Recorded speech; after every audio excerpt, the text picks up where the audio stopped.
Welcome to the Institute for Strategic Policy Solutions. My name is Kimberly Jackson, and I'm so honored to be here. I'm the executive director of our institute, which was created by Congressman Bill Young, who we honor and we thank for creating this think tank embedded in the St. Petersburg College at the Seminole campus for engaging us in social, political, and economic nonpartisan conversations.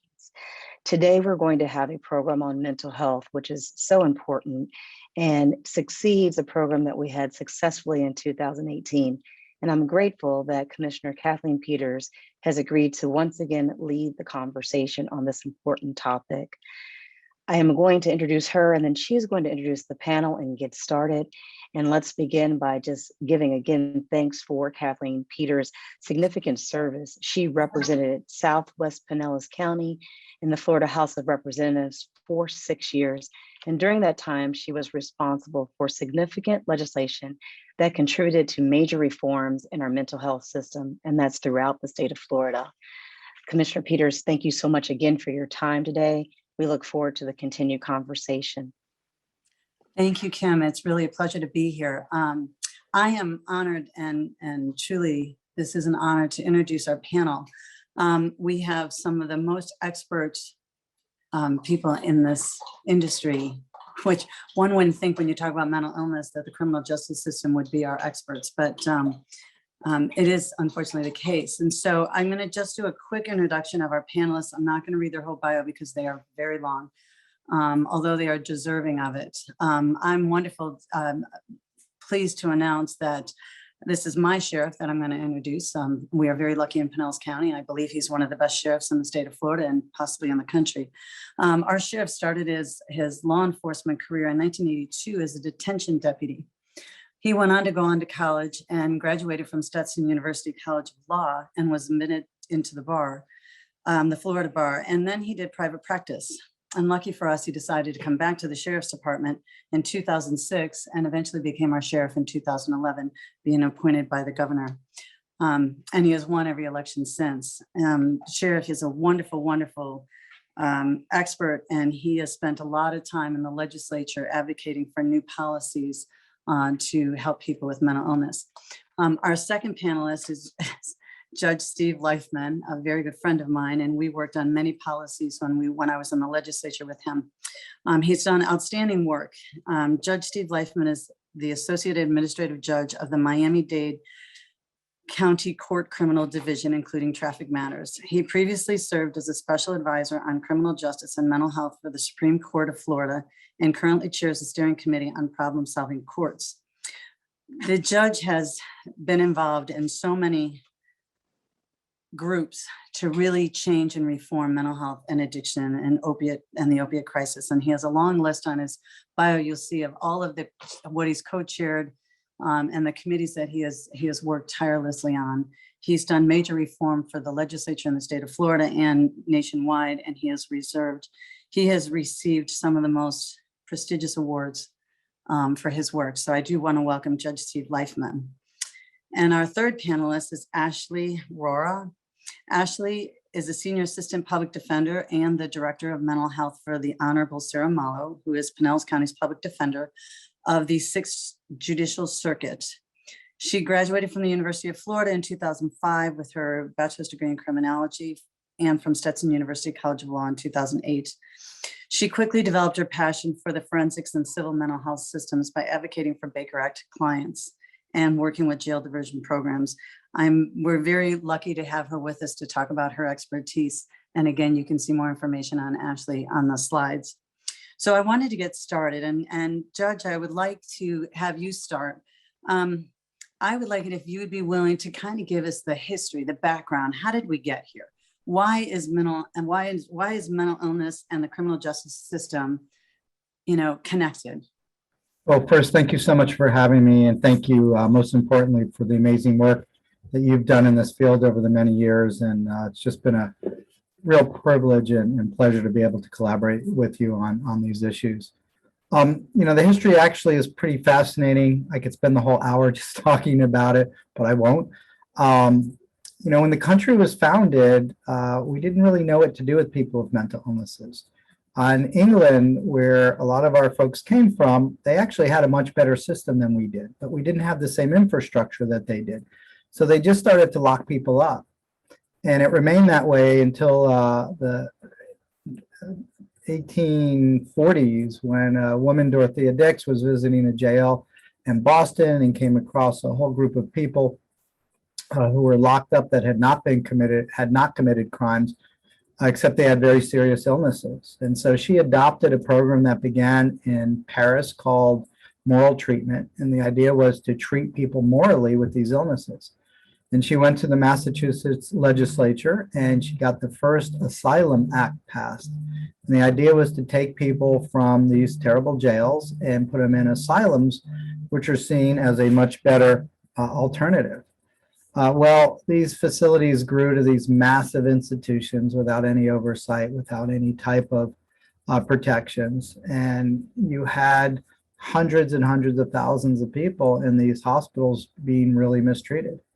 Fast forward to the 1960s, President Kennedy signs a wonderful act. In fact, it was his last public signing to create this Community Mental Health Act. And they were going to take people from these terrible asylums that had become these human torture chambers and put them into the community with services. Well, tragically, due to the president's assassination and the escalation of the Vietnam War, Congress did not appropriate any real money. But at the same time, a whole slew of lawsuits got filed and the courts virtually ordered the deinstitutionalization. But the problem was the Community Mental Health Act never really got funded and put into place. And so all these individuals just got released to the streets. At the same time, we had the war on drugs, the war on crime. We substantially reduced housing, and it created the perfect storm. And all these folks that had been in hospitals and otherwise ended up on the streets and then into the criminal justice system. And so today, there are about 2 million people with serious mental illnesses arrested each year, and about 1.5 million incidents. And our jails now have become by far the largest psychiatric warehouses in the country. Thank you. It's a sobering history, isn't it? So I want to start with the sheriff on this one, and then I want to go to Ashley Raw, and then the judge. So I want you to explain how your office's involvement is with people with mental illness as it pertains to the, how it pertains to the criminal justice system. So each one of your offices have great experience with people who suffer from mental illness. And I really want to hear about how that happens first at the sheriff's office, then with the public defender's office, and then of course in the courts. Well, I think it's that we've become the de facto provider, I guess, in some cases, and the de facto ones that have to most readily deal with people who are suffering from mental health disorders, behavioral health, addiction, and as we call them, the co-occurring disorders. Because at 2 o'clock in the morning or it's Saturday at 2 o'clock in the afternoon or whatever the time is, and these people are acting out and others are concerned, there's nobody else to call. So we have become the ones traditionally that had to handle the problems. But the problem with that is we also are the ones that are least qualified to deal with the issue. And so what happened for the longest of times is cops did what cops do, and that is to remove the person from the problem. And the options were to arrest them, put them in jail, or to Baker Act them. And when they got taken into custody under the Baker Act, which of course, as we know, is the state's involuntary. And this is what's important about this too, Commissioner, is that people often mistake the Baker Act. It's not a treatment model. It is an evaluation model. And so people get taken into custody, they're released within a matter of hours. If they go to the jail, it's probably for something minor, they're released, and there is a hamster wheel to no place. And the next time they have contact with the system is when they get in crisis again and somebody calls, and there we go. We do the same thing over and over again. So I think most of us are familiar with CIT or crisis intervention team training. Law enforcement officers get virtually no mental health training in the police academy. And they really don't get anything of any substance until they get out and hopefully fortunate enough to get some CIT training. But that's a 40-hour block of training. Now it's good and I encourage it and it's all positive, but it's not enough. I mean, that doesn't make them mental health clinicians. So the intersection is that you got people that are really shouldn't be dealing with it, that are dealing with it, doing the best they can. We're doing a better job than we were in the past, but CIT is limited. So right now, I can tell you that we are woefully undertrained in our patrol division in CIT because of attrition and because of the last year and not being able to do classes, et cetera. So we started in 2016, we started our own mental health unit, which begs the question, should a law enforcement agency, should a sheriff's office have a mental health unit? Why do we have a mental health unit? Why do we have clinicians that are pairing with deputies that are going out on the street and responding to these things? Why are we doing case management? Why are we doing all the follow-up? Because somebody's got to do it and it's not being done elsewhere. So we now have, over the last year, closed the entire circle. So we have co-response teams where we have mental health professionals that are teamed with deputies that respond to these calls. We have follow-up teams. We've also established here in Pinellas what's called PICA, or the Pinellas Integrated Care Alliance, which is a case management entity that we refer the people into. So we're doing our own case management and trying to provide services. And I think what you need to know about Florida's mental health status is that it is overtaxed and woefully underfunded by all accounts. And no matter what measurements, we rank about last in the country in per capita funding in mental health, and there's not enough of it. So there we are. That's our intersection, and quite frankly, it's not a good one. We're doing the best we can, but there's more to be done, and especially in this climate today with law enforcement, people are asking the question: is that why is law enforcement dealing with all these people with mental health? Because somebody has to do it, and if we don't do it, nobody else is going to do it, and there isn't anybody else there to pick up some of this. Thank you. Ashley, if you want to talk about your department and everything that you do as far as mental illness in the criminal justice system.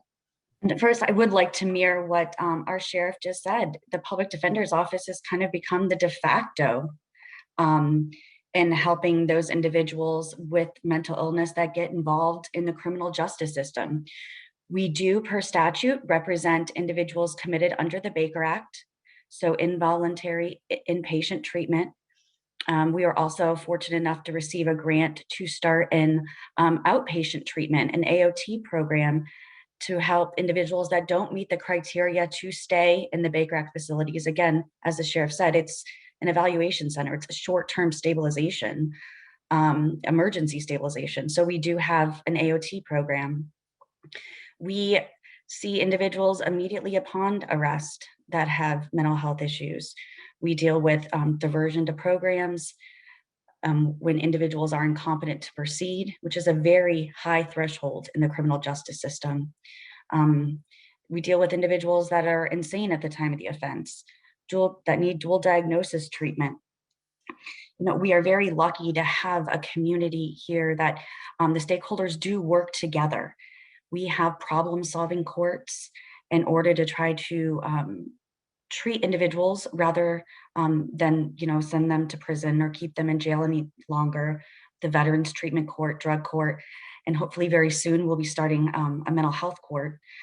And again, we're also very lucky to work with stakeholders such as the Sheriff's Office, who does fund a homeless outreach program where we're able to have case managers working in shelters, trying to engage individuals before they come into the criminal justice system. And we also have a therapist that works with the chronic inebriate population to keep people off the streets, because it just costs our community so much more to deal with homeless individuals going into crisis centers, jails, and emergency rooms than just to house them. And there are countless studies on this issue.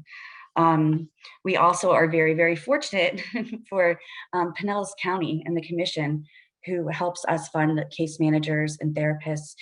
And gives us access to treatment dollars, because it's very difficult for individuals in general to find treatment, to even have prescriptions filled or know where to go.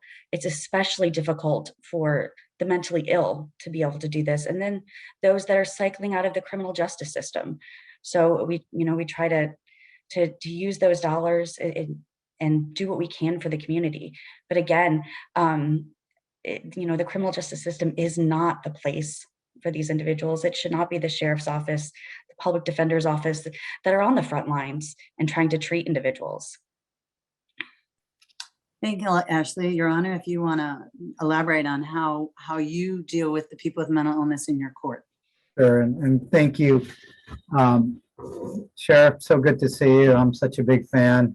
Your community is so privileged and lucky to have you. You've been such a leader in this field, and Ms. Najjar, I appreciate your words as well. And they're both right. The criminal justice system is the de facto mental health system. I serve as the gatekeeper to the largest psychiatric facility in the state of Florida. That's the Miami-Dade County Jail. There was a fascinating study by the University of South Florida, and they found that the Baker Act system in Florida is just another disjointed, fairly unsuccessful system of care for people with mental illnesses. In fact, what they found is that for every time someone is Baker Act in Florida, there's a 12% increase that person will get arrested. And it's because they don't get what they need. And the sheriff is right. It's not even fair to call it a Baker Act system. It is an emergency room that doesn't even take most of the people that need the help, and it discharges them at all hours of the night back to the street without the supports that they need for recovery. And the shame is that most of these individuals are not dangerous. They're no more dangerous than the general population. On medication, they're much less dangerous than the general population. And recovery rates for many people with mental illnesses are better than for people with heart disease and diabetes. We just don't give them what they need. In Miami-Dade, we spend about $636,000 a day. That's $232 million a year to warehouse about 2,400 people with serious mental illnesses. So about 20 years ago, we set up a very sophisticated diversion system, and it's working incredibly well, but we still have some steps to go. We set up both a pre and post arrest system. One is based on CIT, Crisis Intervention Team Policing. It is a 40-hour training program to teach law enforcement how to identify and de-escalate and where to take people. Over the last 10 years, our two largest agencies out of 36 handled actually over 105,000 mental health calls. And out of those 105,000 calls, they only made 198 arrests. And so guess what happened? The number of arrests in Dade County went from 118,000 a year to 53,000 before COVID. Our jail audit went from 7,300 to 4,000. We closed 3 jails, including one of our large ones at an actual savings of $12 million a year. And we've really been able to change the dynamic. Our police shootings have almost stopped. Our police injuries have almost stopped. We're also, one thing we should not move away from, and I'm sure the sheriff could comment on this as well as anybody, but a lot of our law enforcement officers also are dealing with PTSD and have their share of mental health related issues as a result of the trauma that they experience as law enforcement officers or coming from military and carrying it over. And we need to make sure that we care for them and make sure that they're well and have opportunity for treatment as well. So we have a program here in Miami that we allow our officers to get treated outside the department if they choose, and it's been very successful. We also have a post-arrest diversion system, and so we changed the screening system at our jail. And so if you now come into Miami-Dade and you have a serious mental illness, you're screened. If you're arrested on a misdemeanor, within a few days, we get you out of jail. We transfer you to a crisis unit. Because you're on a criminal hold, we actually are allowed to keep you for a couple weeks, which is what most of these folks need, not up to 72 hours. And the sheriff's right, it's usually a few hours. But we really keep them there long enough to begin stabilization. Then we have a team that meets with them, and then we find them housing and we case manage them, and then we manage them through the court system. And our recidivism rate for our misdemeanor population went from about 72% to 20%. It worked so well that we expanded it to felony cases, nonviolent. We've saved the county 84 years of jail bed days from our felony diversion program, and people are recovering. We also have an assisted outpatient treatment program that we use in our criminal county court system for that really very sick, homeless individual that recycles regularly that we haven't been able to help. We put them on a assisted outpatient treatment plan where they are required to take medication. And then we wrap our services around, but we still have some gaps. We have about 20 to 30% of the people that we deal with that are just too sick for the capacity that we have in this community to serve them. And so lastly, what we're doing is we're a little bit more than halfway done building the first of its kind mental health diversion facility in the United States. Because we've saved the county so much money, so county commissioner, we reallocated the money that we saved. What a novel idea. And we're building this amazing facility between Jackson Memorial and Miami-Dade County. They gave us over $50 million. And we took the old competency restoration facility. It's a 180,000 square foot building, and it's going to be a medical home. So we're going to offer psychiatric care, primary care, dental, eye, 200 beds of housing, day activity programs, trauma services, culinary supportive employment. And instead of just kicking people to the curb who are just too sick, we'll get them what they need, give them the services they deserve, and then gently reintegrate in recovery back to our community. And I think we all need to start thinking that way. I just want to mention one last thing. And I think if we think about it in these terms, it may help everybody understand where we're at. 70% of people in jail in the United States, 70%, either have a serious mental illness, a substance use disorder, or both. And so what maybe we should be thinking about, and I laugh, but it's true, we almost need a specialty court for the 30% that don't have these illnesses. And we need to redesign the criminal justice system to address these very serious illnesses to make sure people with these serious illnesses get access to the treatment they need so they don't keep reoffending and coming through these systems. I'll stop there. So I'm going to ask a quick question because many of the people that are viewing may not know this. Can you, or the sheriff, anyone that wants to answer this one, could you explain if you see an overlap with mental illness and addiction? Your Honor, you've already mentioned it a couple times. You use those kind of in the same sentence. So if either one of you want to elaborate on it should be a short answer about mental illness and addiction. The data is very clear. About 75 to 80% of people that get arrested with a serious mental illness have a co-occurring disorder, meaning they have both mental health and substance use. Okay, so the next thing I want to do is talk about the same, really, I want to hear from all three of you, and you may be repeating something. So I want to know what are the needs or the barriers within your organization that you have identified that would be helpful in diverting these people who suffer from serious mental illness from being in the criminal justice system. So kind of needs and barriers. Well, I'll take that. One of the greatest need, I'd say the greatest need, if I had to identify the greatest need, is what we need here in Pinellas County, what we need in the region, what we need in the state of Florida, is a robust master case management system. We see it time and again that if these people could solve their problems on their own, they would. They don't want to have these problems, and they would solve them, but they can't. They need somebody to, whatever you want to call it, hold their hand, guide them, be there for them.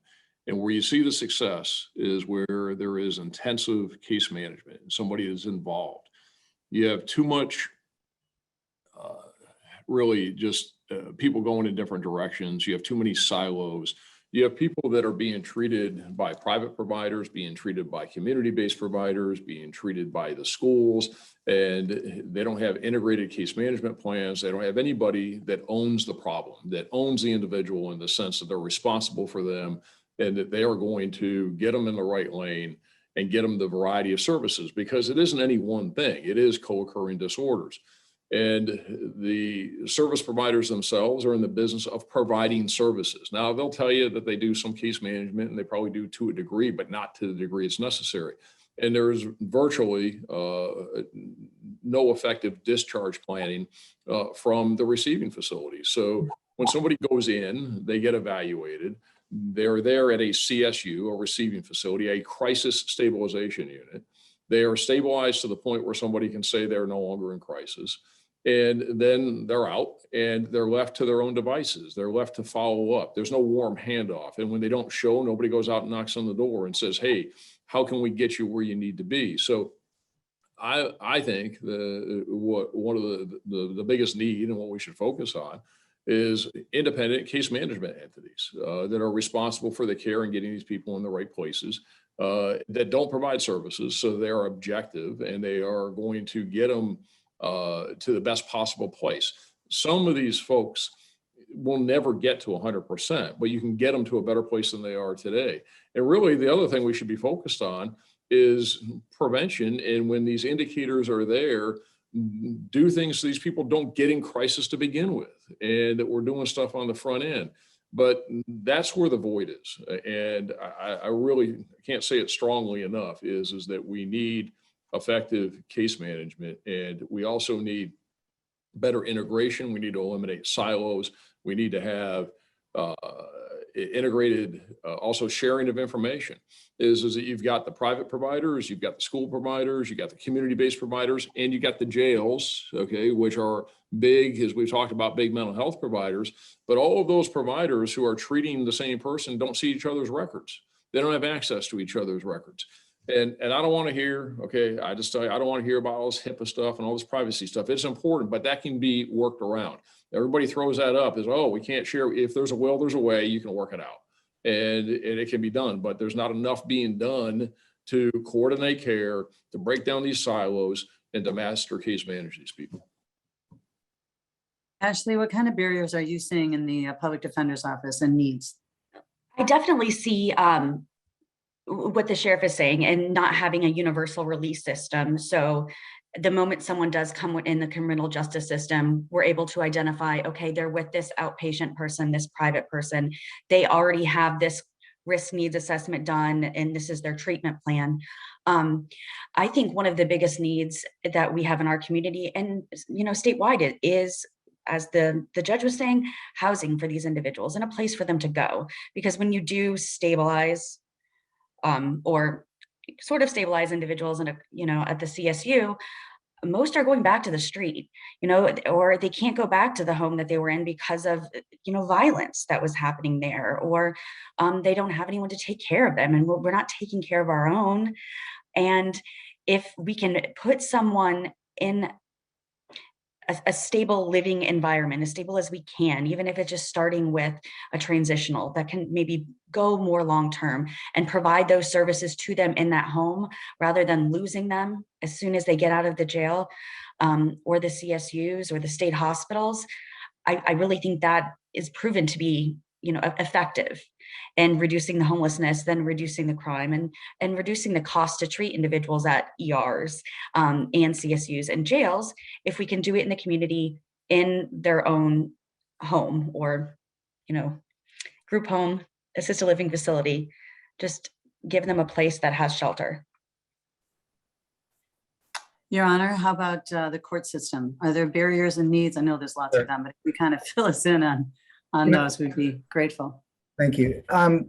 Yes, part of the problem is we've applied a criminal justice model to a very serious illness instead of a population health or disease model. And so that's why we got what we get, or get what we got. And so we need to think about it as like someone with diabetes, and what are the needs that they have to be able to help them recover. And like diabetes or cancer, there are different acuities of these illnesses. And so different people need different levels of service. And so, yes, I agree, case management could be critical, but we also have a large group of individuals that lack insight that they're even sick. And so for those folks, we need to modernize our involuntary commitment laws, like the Baker Act and Marchman Act. We've been trying to do that. We've not been successful, but that is a piece of this. We also need a better crisis care system that's actually a system. I just finished working on a project for 5 years to even develop what a model crisis system should look like. We don't have such a thing in this country. And so we need to do that. Housing is critical. We need to blend our resources. We have one agency that just deals with Medicaid and one that just deals with the state money. And there's all this terrible overlap. And the sheriff's point about sharing data is spot on. And it's not that complicated. All you have to do is ask the individual if they mind sharing their data. And if you get consent, you can share it. I find, unfortunately, many of our providers hide behind HIPAA because of accountability, not to protect the person's privacy. We're working on a big technology piece here. And 99.9% of the people in our system, if we ask them if they want to share data, they're like, sure. And so once you have consent, you can share it. And so a lot needs to be done. We need more resources.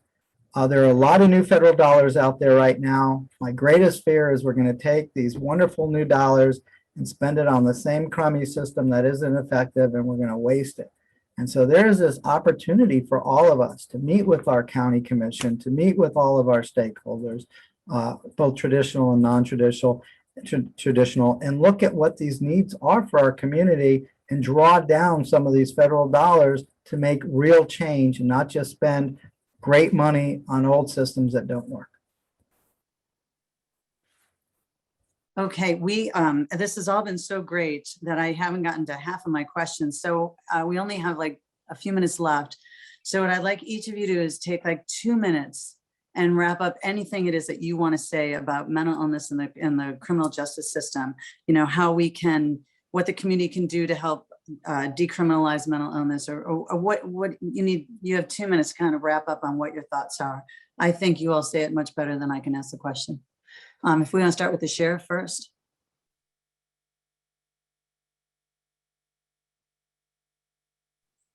Sheriff, you're muted. Yep, I got it. What I think, well, what the community can do is, eyes wide open. And when they see people that have behavioral indicators, is to try and reach out, to get them into services, and to let's try and do the best we can to prevent the problem from manifesting. But once it does, again, is to try get them into the right lane before they go into crisis. Easier said than done. But from an overall community support is, make your voices heard. Support the need for better and more effective funding for mental health services, and get the right people doing it. I say as an example because it's tied. Is that, we run here in Pinellas, the sheriff's office runs Pinellas Safe Harbor, which is the largest provider of homeless services in Pinellas County. So I'm going to say that again. The sheriff's office runs the largest homeless shelter in Pinellas County, and we have for 11 years. Should we be doing that? Why are we doing it? Because nobody else is. I keep inviting people to come take it over, and I have for 11 years now. Nobody's doing it. So we're providing case management services the best we can, mental health services, drug treatment, life skills, trying to break the cycle of homelessness. Why? Because we want to keep them out of the county jail and keep them out of the criminal justice system. So people need to support a different model. And I wholeheartedly agree with what Judge Leithman said. And what's been said is that, yes, we need more services, which means we need more money, but not in the existing model. We need to change the way that we're doing things. We all know the adage, if you do what you've always done, you're going to get what you always got. And where we are today is not where we need to be. I think there's a lot of providers out there that are trying with the best they can with what they have to work with, but we really need to change the model and change the delivery system. Again, breaking down the silos, more collaboration, more integrated treatment plans, and case management to effectively get these people to the best place. So I think that there's a lot of opportunity out there, but it's a big, huge system. And I think there has to be a revisiting of the funding models. One of the things is the Medicaid system. And, again, people need to understand how it's funded too. You have private providers, you got community-based. Community-based means it comes from the state, it comes from the legislature, it goes through DCF, it goes to the managing entities. The managing entities contract with the providers. Then you've also got out there, you've got Medicaid funding, which comes from the feds. And that's a whole different complicated model. And I would suggest to you that in some of those models, it's not incentivized to provide the right treatment and the maximum services. And sometimes case management actually in the Medicaid system is disincentivized because you get a fixed amount. So the least you can provide for that fixed amount, then the more cost effective it is. And the reality is that the providers, they've got to pay their staffs. They've got to keep their lights on. They got to keep their doors open. So it becomes all about the money, and they end up having to chase the money because that's what they have to do to stay in operation. So I really think there's a great opportunity here to do it differently. We'll see what the future brings, but it's going to require really a group effort to drive a different outcome. Thank you, Sheriff. Ashley, have you got any thoughts about what the community can do to decriminalize mental illness? I think one major factor is accountability on a statewide and local level. And we have the stakeholders. We have people that are interested in making this change. We have our sheriff that is really willing, to have someone come over and take care of these problems that he's left to deal with. And we have a great model in Miami that, with existing resources, essentially is helping their system that we can model statewide. And again, holding our providers accountable as much as we can, and just not taking no for an answer when we know it can be done, again, based upon studies in other states and in Miami. I think a lot of the stigma towards the mentally ill, and it is something we are advancing towards within the last few years. But as the judge said, and the research shows, it's not the mentally ill that are committing the majority of the violent crimes. I think the study shows 3 to 5% of violent acts are attributed to those with serious mental illness. But every time we see it, on the news, it scares us. It scares us to think that it's these mentally ill individuals that are committing all of these heinous crimes, and then they need to be locked up. But just educating ourselves that this is a problem. This is something like diabetes, and this is something that we need to take care of each other, be vigilant, be nosy, ask questions, coworkers, your children, and see what they're going through so we can stop it before it gets into the criminal justice system. And reach out to NAMI. I believe NAMI is a great resource for individuals that are suffering with mental illness, as well as their family members. The National Alliance on Mental Illness, they do just great things and have a lot of local programs as well. Great, Your Honor, we have just like a minute left. If you could summarize really quickly, and then there's going to be questions from the audience. So one is we need to start identifying trauma in youth. We know that 92% of the women in jail and 75% of the men in jail with serious mental illnesses had horrific histories of trauma as children. So we should be using assessment tools like ACEs, adverse childhood experiences, for every kid in middle school, so we can identify their trauma and get them treated now and not allow them to grow up into our adult criminal justice system by getting them treated. The sheriff is 100% right. We need to redefine how we finance mental health services. In Florida, our providers are paid the same if they're full or empty. They have no financial incentive to keep the most difficult and most ill people, and so they never meet criteria. And we need to have diversion systems up and down the state to make sure that the right people are kept in jail that need to be kept in jail, but the people that don't need to be kept in jail get the treatment services that they need, and we wrap around the services they need to help them recover.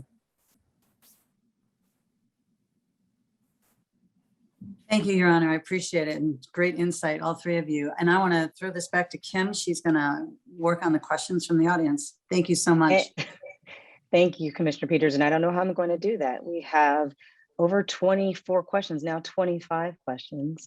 And so it's clear that this topic has to be addressed again. I'm going to ask the panelists, to the extent that you are comfortable and able, to respond and type answers. And I'm going to ask our participants to please be patient. We never get to all the questions. There's just, an hour is not enough to address such a large topic. So we appreciate your patience. If we did not get to your question directly, we would ask that you put your contact information, panelists, to the extent you're able or capable, so that the questions could be asked directly. To the sheriff, to the judge, and to Ashley, you all mentioned some strong words. And as I'm looking over the questions, they have significant ties. Sheriff, you mentioned that you're the least qualified to deal with these issues, as is your team of officers. Ashley, you mentioned that you're the de facto system. And Judge, you mentioned that you're the gatekeeper. And so I think the first question that was put in the chat is very appropriate. How do you keep yourself and your team strong in your mental health to make these very difficult decisions, especially when you're talking about percentages of 70% of people who interact into a de facto system that you all have to manage? If any of you all would respond to that. Well, I can tell you, I mean, we take care of law enforcement officers very seriously. There are a number of resources available.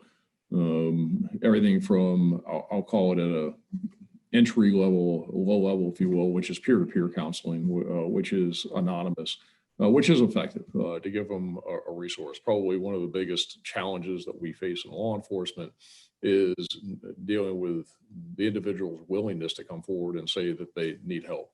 To destigmatize it, to be able to acknowledge the fact, and this phrase has probably become overused, that it's okay to say you're not okay. They're supposed to be strong. They're supposed to be the ones that solve the problems, and to acknowledge that they are vulnerable and it's okay to say you need help. So with that though, whether it's through employee assistance programs, peer-to-peer counseling, or more robust services all the way up through psychiatric services, we do have a lot that's available. The key, I think, is not, it's getting them to engage. We have plenty of services available. It's getting them to avail themselves of the services before they have problems. So that's the greatest challenge. And I think that the best way we can do that is through messaging like this and other places internally, and telling people that it is okay, and getting them to understand that they're not going to suffer any adverse consequences for saying they need help. Thank you. Judge and Ashley, can you respond on how we're making our attorneys healthy and supporting them? I believe the Florida Bar has done a lot for attorneys, and like individual employee assistance programs, such as in our public defender's office, and confidentially reaching out to others, but also just talking about it, around the workplace. One, I mean, attorney suicide rate pretty high, substance use disorders, within the attorneys population, and especially attorneys such as public defenders that are working with the criminal justice system and trying to fight for individuals' lives and their liberty. And I believe the public defender's office in Pinellas and Pasco, the attorneys are very open about talking with one another and recognizing the need and taking care of yourself, your physical self as well as your mental health, and being able to talk about it with others. It's just very important. Thank you. Judge, do you have anything more to add? Right, the Florida Bar is, in the last couple of years, has done a really good job to reach out to lawyers. The court system also has a system now for judges to reach out to. And my own staff, we really encourage mindfulness among our staff. We have over 20 people that work for us in this project. We try to meet regularly, but the COVID has certainly made us all more isolated, and that has exacerbated problems. And so hopefully, as we start to return more to some normal connections as we move forward, we meet regularly and really look out for each other, and that's part of it. And no one should ever be embarrassed. If someone had a heart attack, you'd run over and give CPR. If you saw someone having a moment of depression or crying, we kind of walk away, and we're embarrassed, and we can't be that way anymore. We really, when you see something, do something and reach out and help people, and it really makes a big difference. And the next question I want to ask was also to all three of you all. It's very interesting, this discussion about the crisis intervention training that you have to do and the mental health facility that you mentioned, Judge, in terms of invisible disabilities. We have an educator who asked a question about how do you determine the intersection between mental health and the criminal justice system, and further with domestic survivors and the law and the Marchman and Baker Act, are officers trained to recognize and interact with people who are demonstrating behaviors that are invisible? If you can address that, Sheriff, if you don't mind going first. Yeah, I mean, to some degree, that's what we want to do is that I think the best place that we could be is to get the law enforcement officers enough training to recognize that the behavior they're seeing may be caused by something other than just, I'll call it pure criminal behavior. Somebody is just acting out, that there's something else at play here. You're not going to get cops to do a differential diagnosis, and they shouldn't be asked to do that. They shouldn't be asked to figure it out. What they should be asked to do and held accountable for is making sure that they don't solve problems just with a path of, I'll call it least resistance, which is just take them, put them in jail, take them, put them in jail, and don't worry about it. What we should do, and what we're trying to do, is train them enough to recognize that there may be an additional cause, but not figure it out. Take them to a central receiving facility or a central place where you have qualified professionals that can do an evaluation and make a determination as to which lane the person should be in. Hopefully get them into the right place. But that shouldn't be done by the cops in the street. So there's a couple of models around Florida. Orange County has a very successful model that was funded by the county commission over there years ago. It's probably one of the most, I'll call it notorious in a good way, one of the ones that gets notoriety. We don't have anything like that here in Pinellas. Most counties don't. So again, so we have 560 patrol deputies.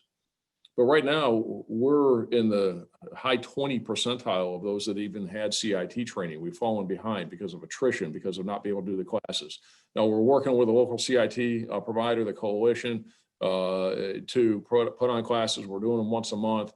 Other police departments are way behind. So we have a whole bunch of people out there that are called to deal with this that have no training at all. Maybe they got a couple hours literally in the police academy. Maybe they got a little mental health first aid. And you have some that had CIT, but we moved that. But even if they're CIT trained, that's 40 hours of training. That's asking much for them. So the best place we can get is to get them to recognize it, take them to some place, somebody there can evaluate, make a decision, and then get them to the right place where they're case managed. That's a system. This gets back to what we're all talking about, what Judge Leifman's talked about. We need a system. We call it a system. It's not really a system. It's stuff that's cobbled together, and you hope you get a good result out of it. And that's why it's, I think, one of the reasons why it's not working. Judge, did you want to add on to that? Because I'm curious to know about your the mental health diversion center that you all are creating. Is it going to have a case management system that is going to be embedded, and is it going to work on helping identifying those gaps? You mentioned reallocating funds for psychiatry, primary health care, and employment, but is it going to work on reducing that 70% mental revolving door you mentioned? Yes, and I'll tell you why. As I mentioned earlier, there's different levels of acuity. Florida Mental Health Institute at the University of South Florida is one of the only institutions in the country that can tell a community who the highest utilizers of criminal justice and mental health services are. So they have access to all the Florida Department of Law Enforcement arrests, all the Baker Act records, and Medicaid and Medicare. So we sent them the names of 3,300 people who had been arrested in Miami-Dade, who we had identified as having a serious mental illness. They narrowed those 3,300 people down to 97, primarily men, primarily diagnosed with schizoaffective or schizophrenia, primarily co-occurring, and primarily homeless, who over a 5-year period, these 97 people were arrested 2,200 times, spent 27,000 days in the Dade County Jail, 13,000 days at a state-funded psychiatric facility, cost taxpayers about $14.7 million, and we got nothing for it. And so what this facility is going to do is focus on the most acutely ill that are costing us the most, that the sheriff sees the most, that just revolve again and again, who have very complex needs. And so by making a system and getting rid of the fragmentation, because you know what? We know it works. The problem is it's either not available or it's not accessible or affordable. And so the idea is to put all those resources in one place. Trauma services, there'll be a courtroom in there to help manage them. We can do Baker and Marchbank cases right there. We could manage their criminal case, but no one's going to leave that facility without a case manager and without long-term permanent housing. But some of them have been so sick for so long, they need to stabilize, learn how to live back in the community, learn to get a skill set to do that, deal with their other complex needs. And the thing that we don't talk about nearly enough is almost all of them have very serious primary health issues. In fact, the sheriff probably spends a lot more dealing with their cost-wise with their primary health than their mental health issues. They have cancer, they all smoke. Most smokers in the United States have a serious mental illness because they're self-medicating because of the dopamine stimulation. They have diabetes, they have heart disease, and they're very expensive. So the idea is to put all these resources in one place at a very high level and then allow people to recover before we take them back to the curb without the help they need. Thank you.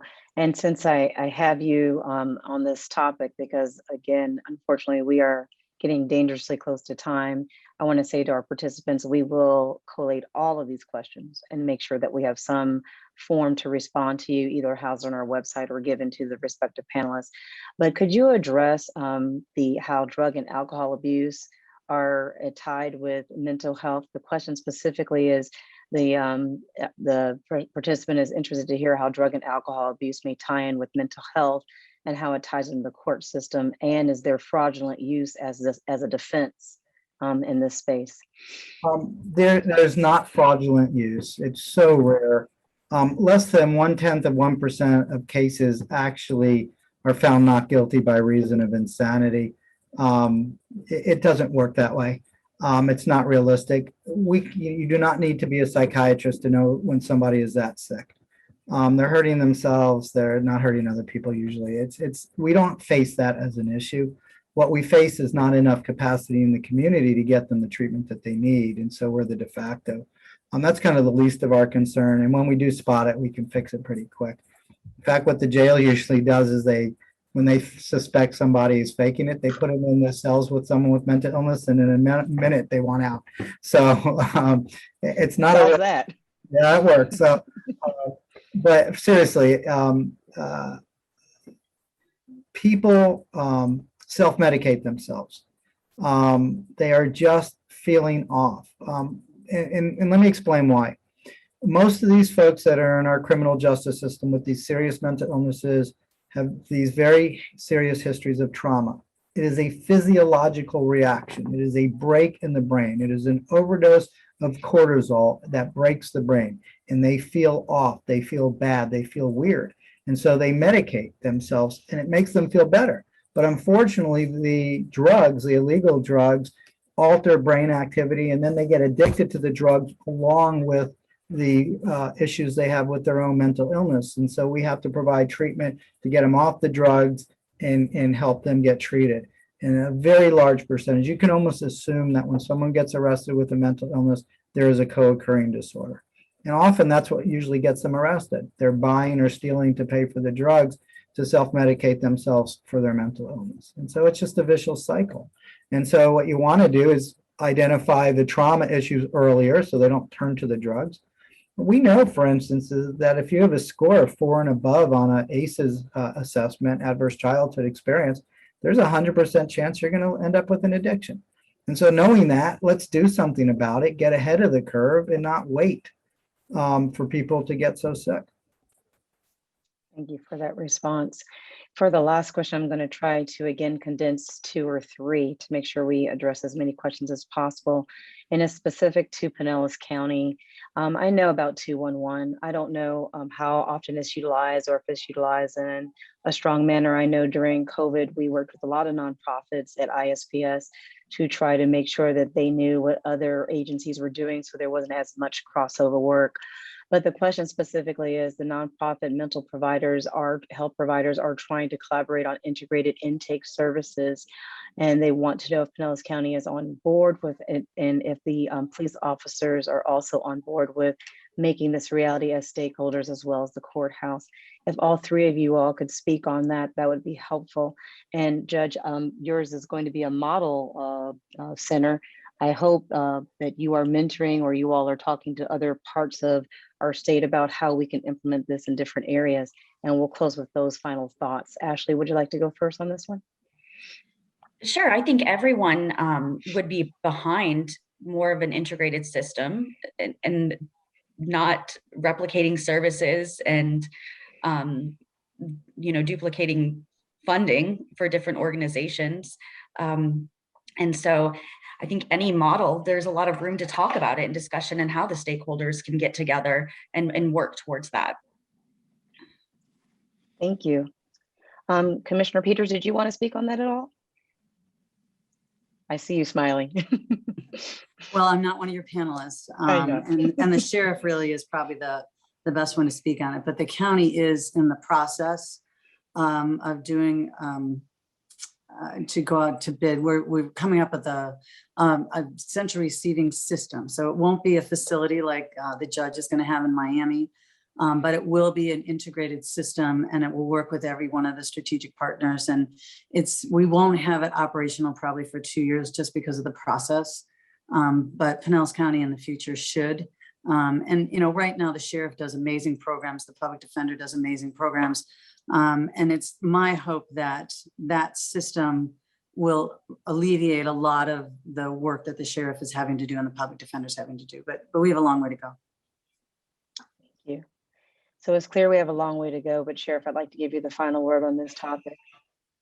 Yeah, so you mentioned 211, and certainly it's a resource, but the problem, if you will, and it's just it's not a warm handoff. It's not. It's a call, so you can call and they'll tell you, okay, here's a list of services available or potential providers. But again, there's no follow up. There's no case management. There's nothing there other than it points you in the right direction. Now it's good, but that's not going to get us where we need to be. So what Commissioner Peters mentions is this consultant that has been engaged to come up with the system.